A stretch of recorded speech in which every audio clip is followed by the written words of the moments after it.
and trying to adjudicate it in the international courts.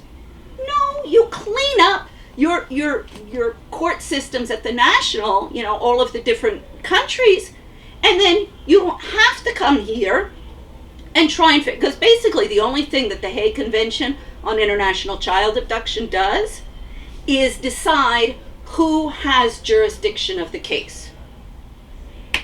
Oh my God, you people. And that's all they decide. They don't look into, has there been any kind of, are they covering up for domestic violence and stuff, which they are.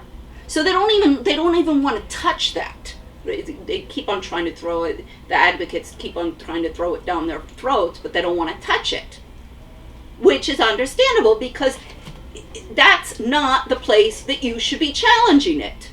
We need to challenge it on the international courts, individually, each country, rather than adjudication through the Hague Convention on International Child Abduction. That thing should be taken away. And this brings me, for example, when you get into, the international arena and everything like that, and people are they call it forum shopping for family court and everything like that. And the favorite place is London. And this is supposed to be but I'm like, you guys, once again, your best judicial system in the whole world that I've seen is the Spanish. With their constitution, penal code, civil code, and their organic laws. This is like utopian. This should be the country. If you had lawyers who knew what they were doing, this would be the country that everybody would be trying to get into in their divorce. Because, particularly the women. You would be defended, and your rights would be defended. And I'm not looking, one of the first lawyers that I met with in Spain, I guess by this time it was third or something like that, but was for my divorce, Jesus Prado. And I do recommend him for anybody in Madrid. I didn't go with him because the first thing he said to me was, oh my God, your husband's a banker, he's got to have a lot of money, we got to get a lot of money, we got to get a lot. And I was like, whoa, this is not, and this is the problem. It's money, money, money, money, money. Remember the last on narcissism, I started with the money, money, money, money with Liza Minnelli from Cabaret. That's all anybody cares about, money, money, money, money. So it's illogical. Why isn't anybody saying, wait a second? First off, England doesn't even really have a constitution. Okay, they have the Magna Carta, but they don't really have a constitution. And I haven't totally looked through the English system, because I can't look through every. That'll come later on when I get all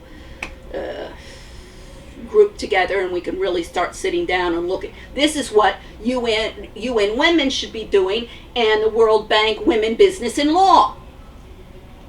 Okay, what are these different legal structures and everything like that? But no, they're too busy with meetings. So anyway, I'm like, wait a second, why is the English system, because it's not the best legal system. However, I'm like, well, I think this comes back into, with John Dickinson and arguing this, the British system with the Magna Carta and all of these principles were actually, if you see, the Rousseau and Locke and a lot of that was the French arguing, but the actual challenging, and this you get into the Magna Carta, and then it, goes through the different monarchs, challenging their absolute rule and the rights of the citizens. So I'm pretty sure that's probably why the English courts are the favored courts of particularly women. Oh my God, there's a Saudi woman. Oh, and it's always about money, because if there's not hundreds of millions and millions and millions, the lawyers don't want to bother. One lawyer even said to me, Maria Jose Carrasco, no, wait a second. No, this was Guerrero, I forget her first name. She said, oh, Gonzalez of BBVA, which is Banco Bilbao Vizcaya Argentaria. BBVA? My God, if it had been a cartoon, I would have seen, dollar signs coming up out of her head. And I said, no, not the President Gonzalez of BBVA. And I mean, those dollar signs just disappeared. And she hung me out to dry, literally. Oh, I'm going to love seeing that lady in court. Because somebody told me the guy who recommended was a lawyer in Colombia who's a real SOB, who's had his assets. His assets has been taken for all the crap that he's been pulling. She's going to be in the same thing. But he said, because I said, oh, he's a real SOB that I would like in court with me if I go to court. And he laughed and he said, oh, she's even worse. Well, she picked a fight with me. Guess what? I'm even worse than she is. She doesn't realize it yet, but I am. So then we'll get on to, we went through the university. So I've got Berkeley, GW. I already told you about GW, Georgetown. I think there's, what is it, Valerie Jarrett and Melaine Verveer, I think, that are over there, and a whole bunch of other people. Stanford. This gets into a woman I know since I was 3 years old. Luciana Herman. I'll get into her later on and stuff like that. But I mean, you know, it's just, it's incredible. And I call these people, I called her up the other day and I said, you know, I need lawyers. If we want to prevent a bloodbath, I need lawyers. Never called me back. And you know, my parents just passed away. She, I mean, as I say, I knew her since I was 3 years old. She used to go on vacation with us all the time. Her grandmother, who she lived with, was one of my mother's good friends. This is how everybody hangs you out to die. So everybody who's working on these like networks of friendships, and you think that like you're untouchable because you've surrounded yourselves with a whole bunch of powerful people, believe me, when your house of cards comes collapsing down, all the rats are going to start running. It's going to be everybody for themselves. AU. This gets into Lori Handrahan. Lori Handrahan, this is a horrific case. Horrific. Rape of a child, 2 years old, the father. And it seems like the lawyer was also, you know, having fun with the little girl. I mean, just horrific, horrific, horrific. And she's, you know, some human rights, and she's on TV all the time. I don't know how many times I called her several times and say, look, Lori, you know, can we get together? And she's in Washington. Can we get together and talk? And would you look at what I'm trying to do here? And we just need to submit. Never called me back. I called several times. I mean, after a while you give up because, get, you know, what do you call it? Delejamiento, they call it in Spanish. A restraining order against... They love restraining orders these days. University of Maryland. I forget what the name of the woman is, but I got the book back there. London School of Economics. Oh, Lord. Minouche Shafiq is there. She's the one who started the Institute for Capacity Development with Sharmini Curry. Now it's Carla Grasso who is, you know, overtook her place. I'm like, you three ladies, see you in court. Because London School of Economics as well. London School of Economics should be looking at everything that I've been looking at. And I'll remind you again, International Econ 101, Dr. Dunn. Robert Dunn, I got a 99 on a midterm that even the econ majors would fail, and I turned around and tutored my classmates. They all passed with flying colors. I'm not the dumb bimbo that all these idiots want to claim. And it's going to come back to haunt them. Then I've got University of Miami. That's Carrie Bettinger Lopez. Now, Carrie Bettinger Lopez, some of you might have heard of her. She was the advisor to the White House on domestic violence, or was it violence against women, with Joe Biden. That was the vice president. It was his office and everything like that. And she got that job after she took the first jurisprudence of violence against women as human rights violations to the Commission on Inter-American Commission on Human Rights, I think it's called. And that was Gonzalez-Linehan versus USA, 2011. And the defense of the American government, which was not accepted, was that the U.S. federal government did not have control over the courts at the state level. And when I heard that defense, I said, well, you guys, you ladies, the U.S. federal government has just admitted that it is illegitimate because that is their job to oversee the states. At the all of the states. Yes, at the state levels, it's got to go from the local, and it's got to work its way up and everything like that. But if it gets to the top, the governor, or the Supreme Courts, or wherever it gets to, and they're doing stuff illegal, it's when the federal government does have an obligation of oversight. That is their main job. I mean, I've kept on telling the ladies. I said, well, ladies, with an argument like that, I can challenge the legitimacy of the American government. And with what's going on now in Washington and everything, it really ups the ante. I mean, my argumentation, I'm like, you guys just keep on piling on. I keep on telling everybody, you want to get on the gravy train? Go ahead. Get on the gravy train. Because I'm going to see you all in court. So we've got Harry Bettinger, let's see, IMS Institute for Capacity Development, the Sorbonne. Ingrid Betancourt went to the Sorbonne, and a whole lot of other slew of people that are there. Oxford, a whole lot of slew of other people at Oxford. What the hell are you people doing? Except giving speeches, writing books, and blah, blah, blah, blah, blah, blah, blah, blah. Yeah, I mean, it's incredible. I got books here, I got books back there. I'm like, you guys, you have the evidence. So do something. Get off your frickin' ass and do something. So then, let's see. NGO and think tanks. We got New America. Anne-Marie Slaughter. Oh, God. Let's see. That woman, she was president of the International International Bar Association. She was director of public policy or something like that at the State Department under Hillary Clinton. She was at, I believe it was Harvard. I can't remember which university. I'm pretty sure it was Harvard. Law school.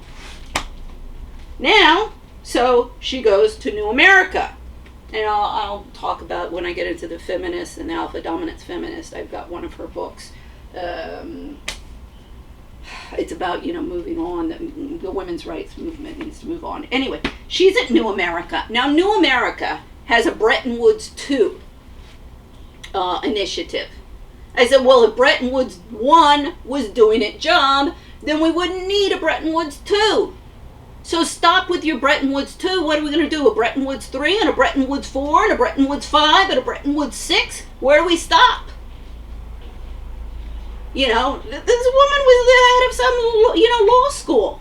And she's up a creek without a paddle at her time at the State Department as the director of this, public policy or something. Francis Fukuyama was with her there. I want some answers from Francis Fukuyama as well, because he even proved in the 21st century book he does on governance in the 21st century, he even proved that good governance is, few rules, but uniformly applied. So, yes, it's not a good thing to laws and laws and laws and laws and laws if the people who are supposed to be applying the laws don't know what they're doing. I mean, this is, good governing is the same as good parenting.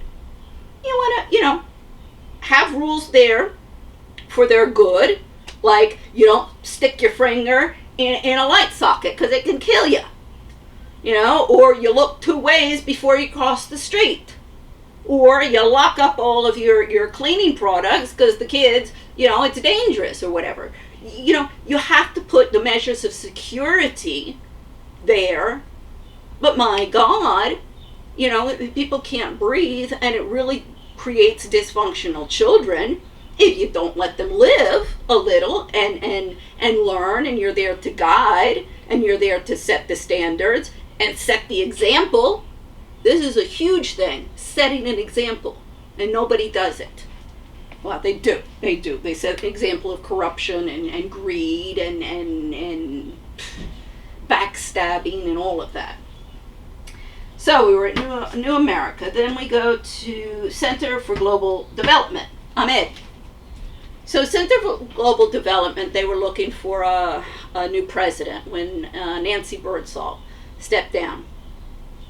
And so I applied. Perfectly qualified for it. So I applied. And this was Larry Summers who was doing the search for that, and some young woman, I forget her name, from Holton Arms in DC. And they didn't even get an interview. So not only are they looking at another lawsuit for discrimination, why didn't I even get an interview? Okay, because I am even more qualified than this Masood Ahmed, which is old guard IMF. All of the old guard IMF, they're up creek without a paddle. So you see how this is happening. Oh, and Mark Plant, who was the HR director, the IMF, before Kalpana Kochar, who is there now. When he retired from the IMF, he went over to the Center for Global Development as well. See how it works? So they finish up, raking in from the taxpayers and producing crap, and then they go over to a think tank. See, this is the thing with the dark money with the Koch brothers. The think tanks, they started that. And I mean, if you look, the statistics since the 1980s, I mean, it's just off the charts. Everybody's starting a new think tank because, of course, all of the PhDs and MBAs that the universities are churning out, who don't know what they're talking about, need jobs and need good paying jobs because they got to pay back all of the student loan that they have, and also they've spent all of this money for these titles, so they want something in return. So, and the think tanks and the NGOs is a perfect place to place them and, sit around, go to meetings, give speeches, give the appearances and the window dressing and everything like that, because the corporations can donate tons and tons of money there, and it's tax deductible. So everybody wins except the people. The 10%ers win, the 1%ers win, the 0.1%ers win. Who gets screwed are the 90% of the world, the people. Then let's see where we go. Oh, McCain Institute. Again, I told you when my whole life exploded in Spain in 2008. I asked my Mom, John McCain is running. I mean, John McCain could have won the 2008 election if he had taken on my case and made, look, I'm saving this woman in Spain and her global expats project that her husband's trying to destroy and everything like that. No. My mom, she didn't want to use her connections. See, this is where networking becomes important. But, and what I explained to everybody in DC, I'm like, you guys think that you build up your networks and everything like that. Believe me, when the House of Cards comes collapsing and they're all trying to not drown themselves, you're not going to find any help from anybody else. It's going to be, everybody for themselves, like a sinking ship. Cato Institute. Let's see, I forget. I went to the Cato Institute one time. I can't remember. I did a stand-up and a Q&A that whatever. I can't remember what that was. I'd have to look back in my notes. But this brings me to two funny things, and these were actually up, I think both of them were on Capitol Hill. And one of it was, I went to this conference, Moms Rising. Excuse me. Moms Rising. It was organized by Nancy Pelosi, and it's a couple of years ago. And so I get up in the Q&A, and I asked the woman who is Moms Rising org, she's on the panel, and I asked her, I said, well, have you been looking at the damage the alpha dominance feminist movement has done to, to our society. She had no idea what I was talking about. She was sitting there going, like, what is this? And she even said, I'm trying to wrap my head around the question. She had no idea. No idea. See, all of these little NGOs, particularly the smaller ones, by, like Paula Lucas and stuff like that, it's just citizens, and I have no problem with the citizens starting an NGO or something like that, but do your homework and figure out what you're up against. One of the reasons that my activism website is .com is there is a PayPal button on there. Please go ahead. I mean, I'm like, if I don't find a job soon, I'll end up homeless like a lot of other people.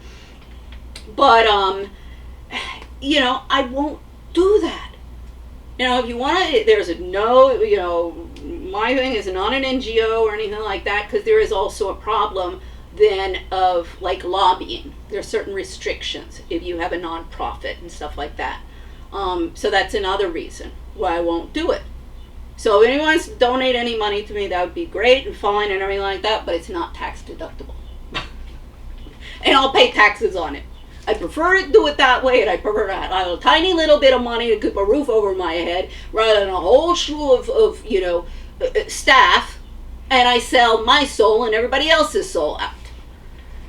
So, and then the other funny one was, I think this was up on Capitol Hill as well.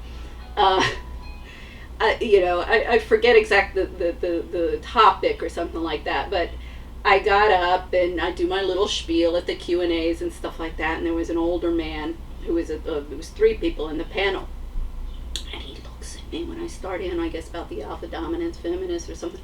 He looks at me like, this woman's crazy. This woman's crazy. And then he actually listened to me, because the other guy on there, I don't think anything registered in his brain. He looked like he was a zombie. You talk about your Stepford wives, what about the Stepford men? And so he's like going, well, yeah, because you see a video. I have it in my blogs and stuff like that, but you see it on the video. And I'm going, yeah, well, no, she's right. She's right. He scribbles, because the girl sitting next to him was younger. He scribbles a note, which I'm sure is, who is this woman? And you see the girl going, I don't know. And I just like Batman and Robin type thing, So, and Jacob Hulbram, who is, I forget what the name of the think tank is.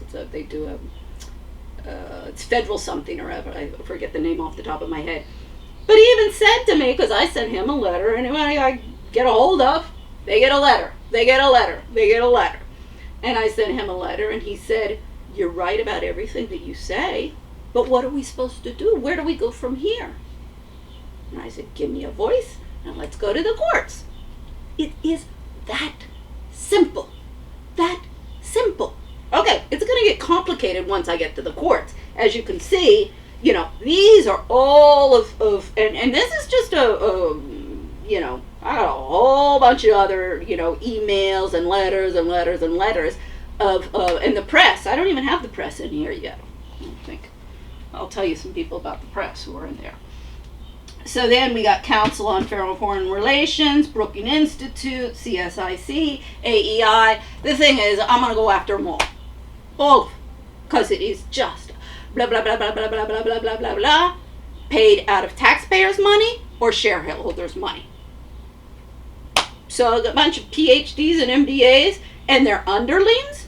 I mean, you should see the size of these places and the quantity of people that they have working in them. And nothing but hot air. See, this is why Trump won, with a promise to drain the swamp. And this is the swamp. This is the swamp that needs to get rid of. And not just in the United States. As I say, I'm working globally. Global expats. Pissed off moms around the world, I'm calling on you.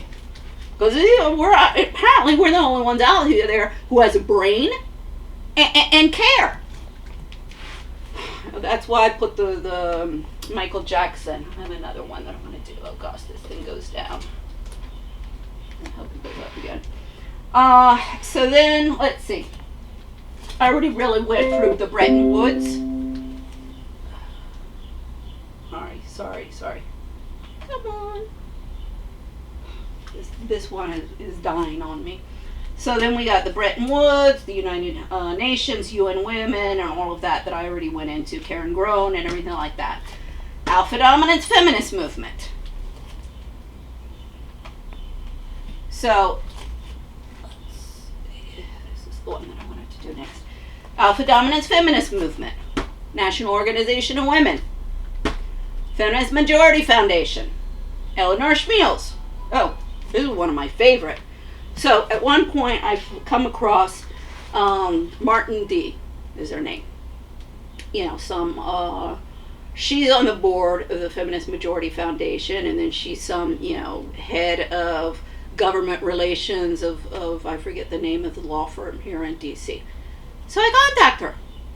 I said, look, I'm looking for somebody submit to the international courts. And I mean, technically I can submit myself, but I don't just be swept under the carpet, and I know that. So that's why I'm waiting till I can find somebody with brains and balls and we can get going. Because if I go by there myself, they'll sweep it under the carpet and I've lost. So it would be counterproductive. So anyway, I say, well, okay. She said, and that could be argued. This is, no loopholes, nothing. This is perfect. So I said, okay, can you submit? $20,000 retainer fee.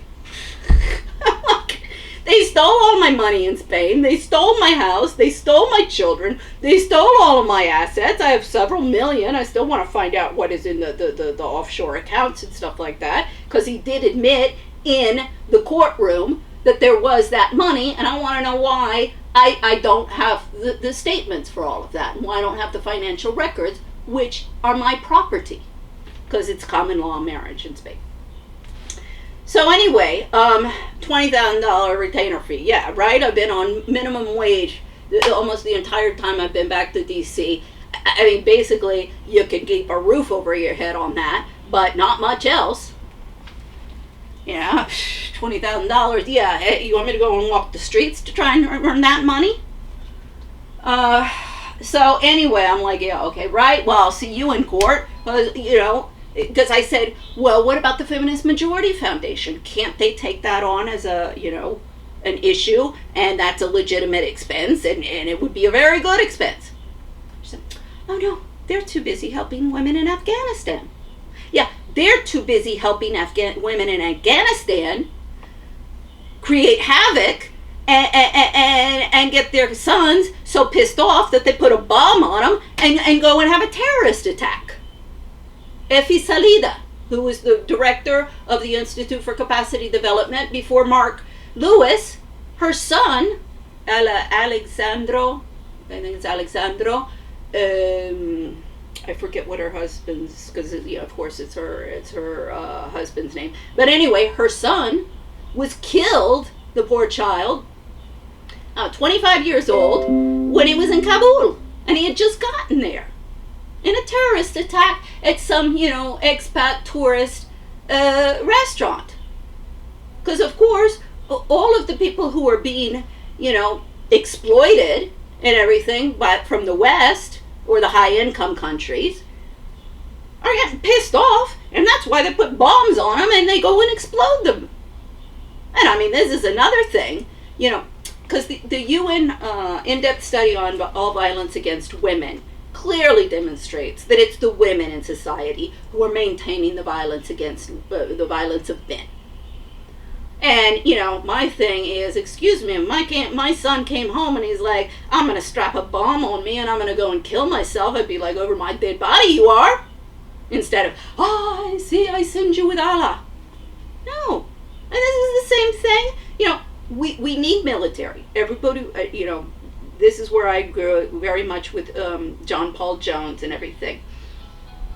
You need a strong military, but you need a defensive military. John Paul Jones did not like war, and he was abhorred by it. Particularly, you see that I saw that in the book with Bonhomme Richard against Serapis, the big battle that he was famous for, and he was abhorred by the carnage, just horrified. So no, war does not, but at the same time, you do need a strong military. But also, all of, I'm going to send my son off to war. I'm going to send my son off to war. No, I'm going to fight. I will fight anybody out there to not send my sons off to war. Or my daughters, if I had one. I have a niece. You see my point? No, all of you women out there, you have to stand up. We want peace. And if you jackasses, one story I loved, it was some bigwig here in town or something who was offered a job with the Trump administration and everything, and his friend was talking to him and stuff, and he said, no, I can't do it. My wife can't stand Trump. My life would be a living hell if I went to work for him. It wasn't his concern that he might end up in the Nuremberg trials too, or anything like that. He was concerned about having peace at home when he went home at night. And I've always said, I said, ladies, you want them to sign the treaties and bring peace to the world? I said, you get to the wives of the men in power. And the second that the wives start saying, guess what? You're sleeping on the couch and no dinner until you get your act together, they'll move. That's when they'll move. So then, let's see, where were we? Okay, the alpha dominance feminists. Okay, National Coalition Against Domestic Violence. Again, last time I went to their stupid cocktail party, it was October 2015, Domestic Violence Month and everything like that. And I wasn't the only one there. Pissed off. I mean, pissed off. Look, telling to I forget who it was at that point, the NGO. We're sick and tired of your stupid cocktail parties and a stupid documentary about some young poor girl in West Virginia, out in the hills, giving the impression that this is just a poor person's problem. This is happening everywhere. I was like, I'm done. And I even asked her then, I said, because we have 7 million Americans living abroad. And I definitely have standing with global expats to ask for a chapter for those, because the National Coalition Against Domestic Violence is organized in chapters. So I had definitely a standing to say, I want a chapter for the Americans abroad, and maybe then I'll get my foot in the door and give me a voice. But of course, I think that's exactly the problem. They don't want me in there and raining on their little cushy parade, because I'd be screaming bloody murder. So I never heard back from her. I think it was Ruth or something or other. So, having it all, I'm sure you all have heard about the feminist. Having it all.